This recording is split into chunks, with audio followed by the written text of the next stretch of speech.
are back with Brenda Dansby with Remax Partners, and today we are talking about the finish line. We have had multiple people walking through our house. We've had people saying they're interested, not interested. We've been stressed, but now we finally have someone sitting down at the table and we're ready to sell. And that's what we're kind of talking about today. So once we have an interested party and they're ready to make an offer, what's next? Okay, as soon as the listing agent gets the contract, they would contact the owner and set up a meeting, go over the contract, and then if they needed to make a counter offer, like if they were not in agreement with that offer that they were presented, but they wanted to make some changes, then they would do a counter offer. Okay. Then if we did a counter offer, it would go back to the selling agent, and she would have to get it initialed or signed by the buyer. Okay. Then if after everything's been accepted, and we have a binding agreement date, and the selling agent would set up a home inspection. Okay. Okay, so yeah. So a home inspection, and the buyer pays for it. Okay. So the inspector is working for the buyer. Okay.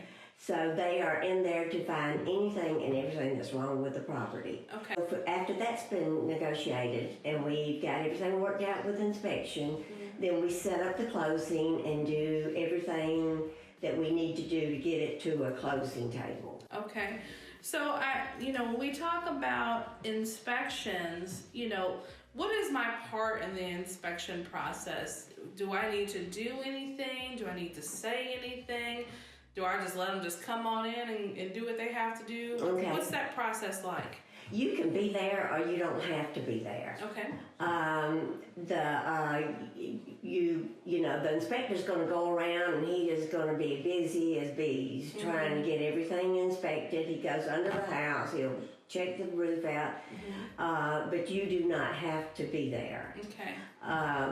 After the inspection, they will write up what they want repaired. Okay. And then the listing agent presents that to the seller, and then the seller and the listing agent go over it and say, well, we're willing to do all this, or we're only willing to do a certain amount.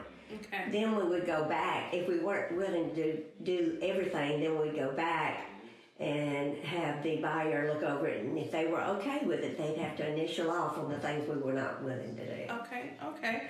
All right. So, as my agent, what should I expect from you during this part of the home selling process? What should I rest on your shoulders? What do you need from me? How can we be good partners in this last phase of the home selling process? You need to rest assured that I will be in contact with you on a regular basis. Okay. One of the worst fears of a seller is that they list with an agent and then they don't hear anything back. Oh, yeah. So you need to rest assured that I will be in contact with you and that I will make sure that everything goes the way it should. If there's a hiccup in the process, then I will do everything I can to resolve that so that we go to a successful closing. Okay.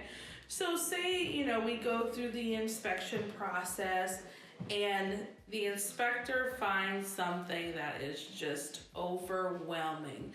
What should I do in order to, because especially if I've moved, I've already made a decision on another home, of course there's always finances tied up into this process. What should I do if the inspector has found something in the home that is just overwhelming?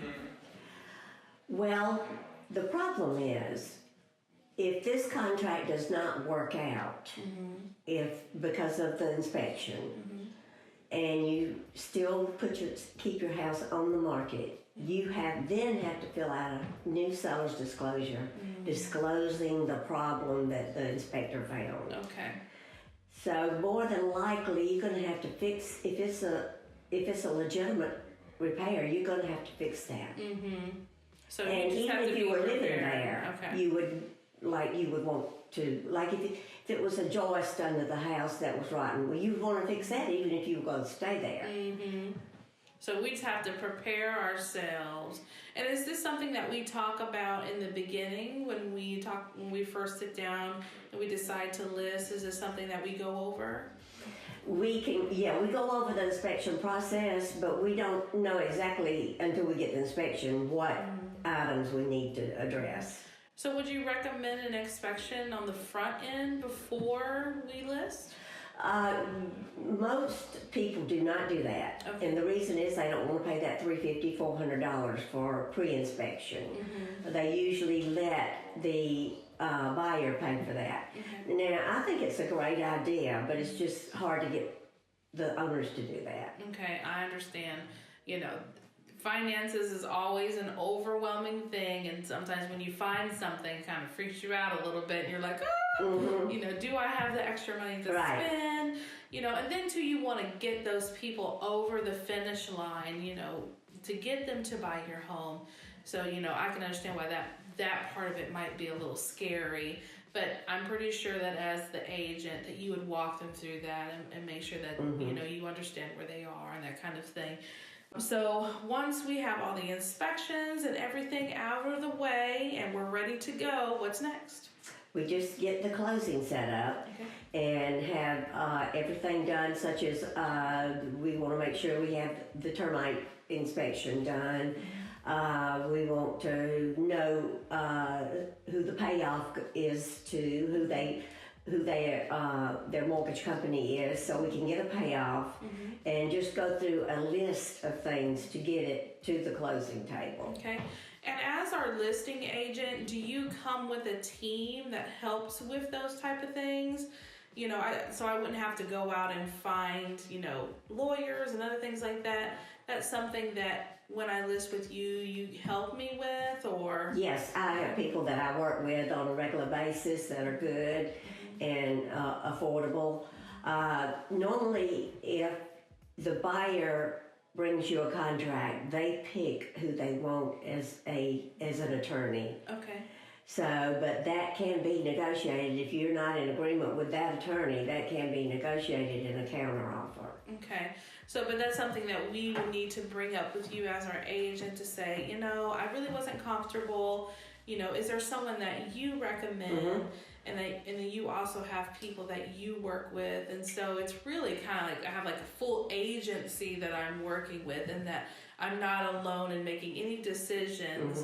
So that way I feel comfortable. Right. And that's something that you and with Remax. Oh yeah, I would assist you. That's part of my job. Okay. Is to assist you with all that. Okay. Well, awesome. I love that, and I thank you for sitting down with us and explaining some of those things. And I'm pretty sure that you guys have some questions. Feel free to drop them in the comment section. We'll be working with Brenda to make sure that we get those questions answered. And you can always contact her personally.